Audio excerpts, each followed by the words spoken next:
Битва главного героя против мага Черного Пламени. Магия и сила Хирухика. Тихира собирается склонить чашу весов в свою сторону, тем самым совершенно изменив баланс сил в этом противостоянии группировки Хисяку. Так что погнали начинать данный разбор. Ну а также напоминаю, что прочитать свою любимую манху манхуа вы сможете на rimanga.org. Здорово, ребятки анимешники, у микрофона Зик. А вот ребята, которые оставили свой коммент под прошлым роликом.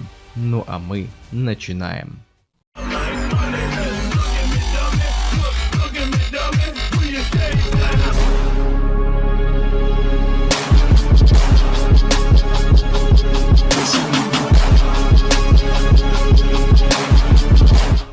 Столкнувшись с Хирухика, одним из членов Хисяку, Тихира подмечает, что подобного человека не было в тот день, когда было совершено убийство его отца. Сам же противник был несколько расстроен, что его авантюра с демонстрацией павших товарищей Урухи не сработала, ведь так они лишились быстрой возможности расправиться с держателем магической катаны. Уже в этот момент ГГ примерно осознавал, какой уровень силы был у его врага, раз уж ему без особого труда удалось победить элитных магов Коммунаби, которые оказались сильнее головорезов даже использующих камень небесной капли. Но пока Рокухира оценивал обстановку, противник не спал и тут же напал на Уруху. Однако держатель меча в мгновение ока избавился от врага, дав главному герою указание на сосредоточение выполнения поставленной задачи. Так что, активируя технику Нисики, Тихира моментально сокращает дистанцию с противником, тут же уничтожив двух головорезов. Вот только в этот момент Хирухика применяет заклинание кровавого журавля, проводя фрифайр по своим, тем самым лишив оппонента обзора, замылив ему глаза кровью. После чего, выхватив парящий клинок, маг Черного Пламени вмиг контратаковал Рокухира. Тихира смог заблокировать эту атаку, однако враг добивался совершенно другого. Атака Хирухика была нацелена прямиком на Йодзи, поглумившись над ГГ, что он никак не может сконцентрироваться, ведь даже так им удалось ранить Уруху. Поняв, что дела были плохи, Тихира сообщил, что собирается использовать прием скалопендры. Хакури тут же, взявшись за волосы, повалил держателя катаны на пол, после чего ГГ,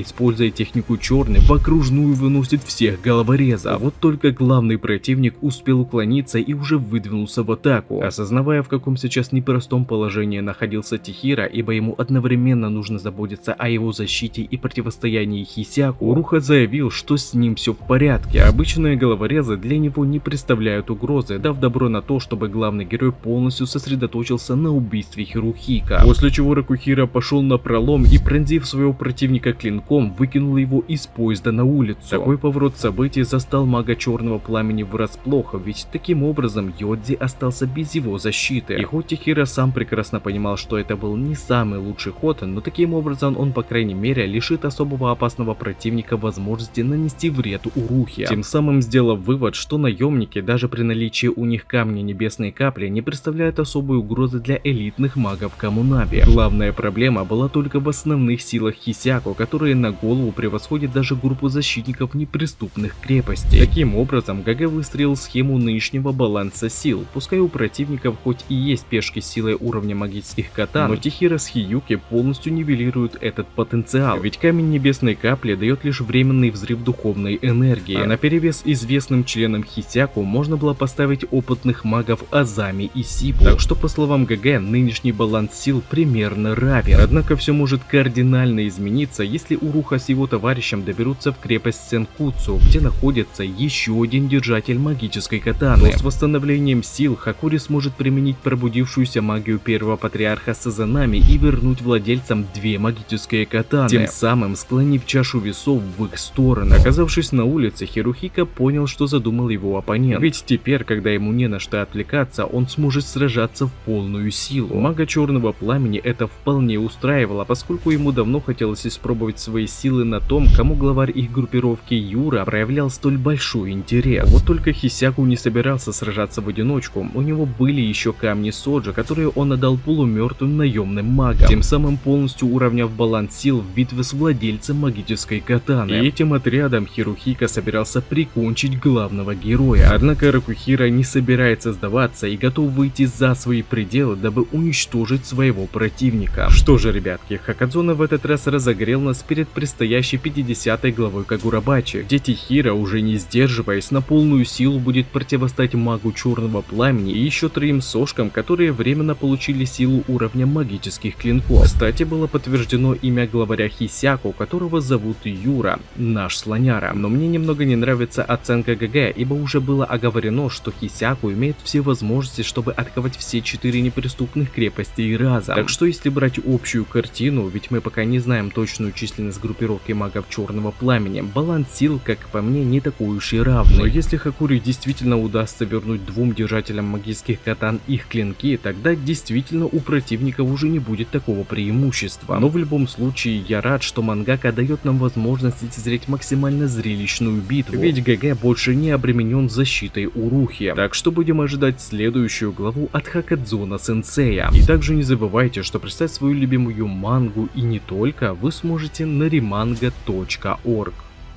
А на этом ролик подходит к концу. Пишите в комментариях, что вам понравилось, а что не понравилось, и несколько комментариев попадут в следующие ролики. Если тебе понравился ролик, тогда лайк и подписка для меня будет лучшей благодарностью, а также не забываем про колокольчик, ведь в последнее время не всем приходит уведомления. Всем спасибо за ваш просмотр, мирного неба вам над головой и всем пока-пока.